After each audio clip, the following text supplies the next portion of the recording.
দৌড়াতে থাকবে। এটা সূরা মারিজ 43 নম্বর আয়াত।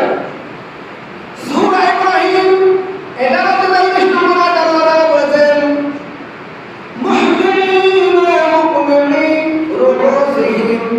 আল্লাহ তাআলা বলেন মানুষগুলো যখন কবর থেকে উঠবে ওই সময় মাথাগুলো উপরের দিকে দিলে একদিনের বলা হলো মাথাগুলো নিম্ন দিকে খুশান আবসারুহুম নিচের দিকে চক্ষু দিয়ে দৌড়াবে।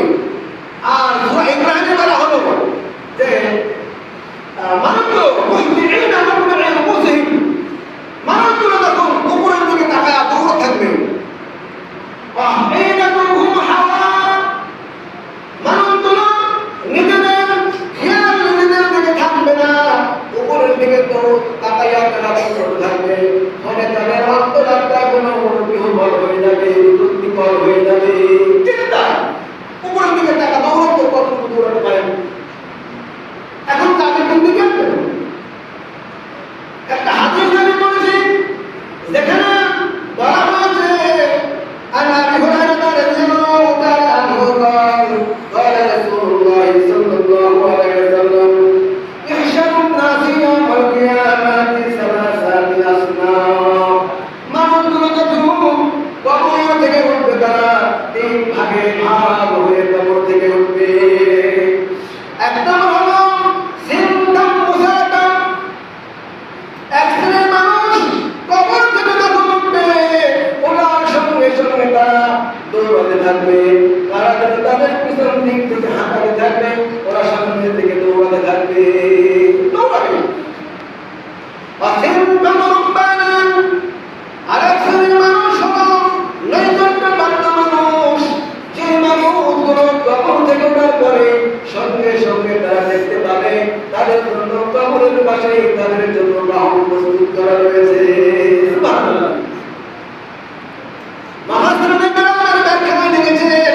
দুনিয়ার জমিনে যেই মানুষগুলো ভালো কাজ করেছে, নেক আমলগুলো করেছে, এই নেক আমলগুলোকে সেই দিন তাদের বাহনের স্রোতে তার কবরের সামনে হাজির করা হবে। কবর জীবনের পর বান্দা ওই বাহনে যখন বসবে ওই বাহনটা একসাথে আল্লাহ তাআলা আরশে আযমের তলায় তাকে নিয়ে যাবে। সুবহানাল্লাহ। তাহলে বলুন তো নেক কাজ করা দরকার আছে না নাই? এজন্য আল্লাহ কোরআনুল কারীমে সময়ের একটা সূরা নাযিল করেছেন ওয়াল আসর। আল্লাহ তাআলা সময়ের কসম করেছেন, সময়ের কসম। ইন্নাল ইনসানা লাফি খুসর, নিশ্চয়ই মানুষগুলো ক্ষতির মধ্যে নিমজ্জিত রয়েছে, মানুষ সব ক্ষতির মধ্যে ডুবে রয়েছে। একথা বলার পর আল্লাহ তাআলা আবার অপশন দিয়েছেন ইল্লাল্লাযীনা আমানু, তবে তারা নয় কারা? আমানু, যারা তোমরা যারা ঈমান এনেছে তারা ক্ষতির মধ্যে নাই। ওয়া আমিলুস সালিহাত, আর যারা ঈমান আনার পর যারা নেক কাজ করেছে তারাও ক্ষতির মধ্যে নাই। এখানে বলা হলো আসিফান রব্বানা, দুই নম্বর শ্রেণীর মানুষ হলো ওরা যে মানুষগুলো দুনিয়ার জমিনে নেক কাজ করেছে। ওই নেক কাজ করা মানুষগুলো নেক আমলগুলো বাহনের স্রোতে তার কবরের পাশে থাকবে। আর ওই বাহনগুলোর পর তাদের একটানে আরশে আযমের তলায় নিয়ে যাবে। তিন নম্বর শ্রেণীর লোক হলো আসিফান আলা উজুহিহিম, এই মানুষগুলো বড় হতভাগ্য মানুষ। এই মানুষগুলো কবর থেকে ওঠার পর তারা দেখতে পাবে তাদের পা গুলো উপরের দিকে আর মাথা গুলো নিচের দিকে। বড় কষ্টদায়ক বিষয়। কবর থেকে যখনই সে উঠবে দেখবে যে তার পা পড়ে রয়েছে উপরের দিকে আর মাথাটা নিচের দিকে। সাহাবী একবার প্রশ্ন করলেন, ফাকালা ইয়া রাসূলুল্লাহ সাল্লাল্লাহু আলাইহি ওয়াসাল্লাম, হে আল্লাহর রাসূল, ওয়াকাইফা ইয়ামশুনা আলা উজুহিহিম, কিয়ামতের ময়দানে তারা মুখের উপর ভর দিয়ে কিভাবে হাঁটবে? অন্য হাদিসের মধ্যে বুখারী শরীফের 6523 নম্বর হাদিসের মধ্যে বলা হয়েছে আল্লাহর রাসূল সাল্লাল্লাহু আলাইহি ওয়াসাল্লাম বলেছেন, আনাস রাদিয়াল্লাহু তাআলা আনহু قال أنزل يا رسول الله كيف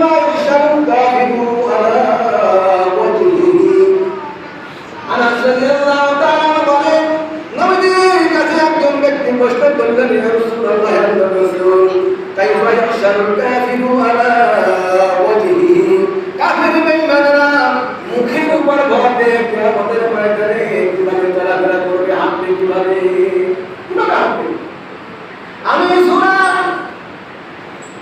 বনী ইসরাঈলের ৯৭ নম্বর আয়াতের অংশ বিশেষ তেলাওয়াত করে দেখে বলা হয়েছে ওয়া নাহশুরুহু ইয়াওমাল কিয়ামাতি আলা মানুষকে মুখের উপর ভর দেওয়া অবস্থায় কবর থেকে উঠাবে। আরে নবীর কাছে প্রশ্ন করা হবে, ইয়া রাসূলুল্লাহ, মানুষগুলো কবর থেকে কিভাবে উঠবে, কিভাবে উঠায়, মুখের উপর ভর দিয়ে তারা কিভাবে চলাফেরা করবে? ক্বালা রাসূলুল্লাহ সাল্লাল্লাহু আলাইহি ওয়াসাল্লাম, নবী সাল্লাল্লাহু আলাইহি ওয়াসাল্লাম বললেন, আলাইসাল্লামু ইয়াওমাল কিয়ামা রাহুল বুখারী। আল্লাহ বলেন, দুনিয়াতে তোমরা যেভাবে পায়ের উপর ভর দিয়ে চলো, আল্লাহ তোমাদেরকে যেভাবে পায়ের উপর ভর দিয়ে চালায়, কিয়ামতের ময়দানে ওই পাপী বান্দাগুলোকে আল্লাহ তাআলা মুখের উপর ভর দিয়ে চলাবে। ওই মানুষগুলোকে আল্লাহ ওভাবে চলার তৌফিক দেবেন। কোরআনের কারণে বলা হয়েছে, ওই মানুষগুলো কিছু দূর যাওয়ার পর আল্লাহ তাআলা তাদেরকে চুলের এই গোছা আর পায়ের এই গোড়ালি এই দুটো ধরে তাদেরকে একটা ঘাস দেবেন। আল্লাহ তাআলা নিজেই বলেছেন, ওই মানুষগুলো তাদের আমলনামাতে ওজন করা হবে না, তাদের আমলনামা ওজন না করে তাদেরকে একটা ঘাস দিয়ে এক জায়গায় তাদেরকে জান্নাতের মধ্যে পৌঁছে দেওয়া হবে। আর প্রথমত দেখতেন তাহলে এক শ্রেণীর মানুষ হলো, ওঠার পরে তাদেরকে ধাক্কা দিয়ে তাড়াতে দাও, আদাও সামনের দিকে দাও। আরেক শ্রেণীর মানুষ ওঠার পরে তারা একেবারে বাহনে চলে আসছে, আসলেন তারা চলে যাবে, এরা আল্লাহ তাআলা নৈকট্য প্রাপ্ত মানুষ।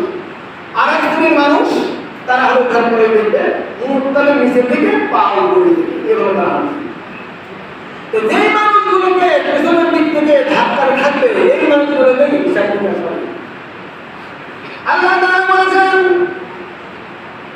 কিয়ামতের ময়দান যখন শুরু হবে, মানুষগুলো যখন কিয়ামতের ময়দানের দিকে যখন নিয়ে যাওয়া হবে, ওই সময় আল্লাহ তাআলা সূরা হজের ২ নম্বর আয়াতে বলেছেন, মানুষগুলো হত হয়ে বড় হয়ে পড়বে আর তারা দুগ্ধ পোষ্য শিশুতে মানুষ ভুলে যাবে, একেবারে ভুলে যাবে। আল্লাহ তাআলা কোরআনে বলেছেন,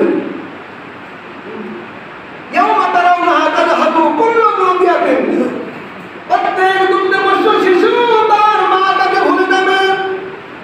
ওয়া হামলিন হামলাহা, গর্ভবতী মা মনের আনন্দে গর্ভপাত করে বের পাবে না।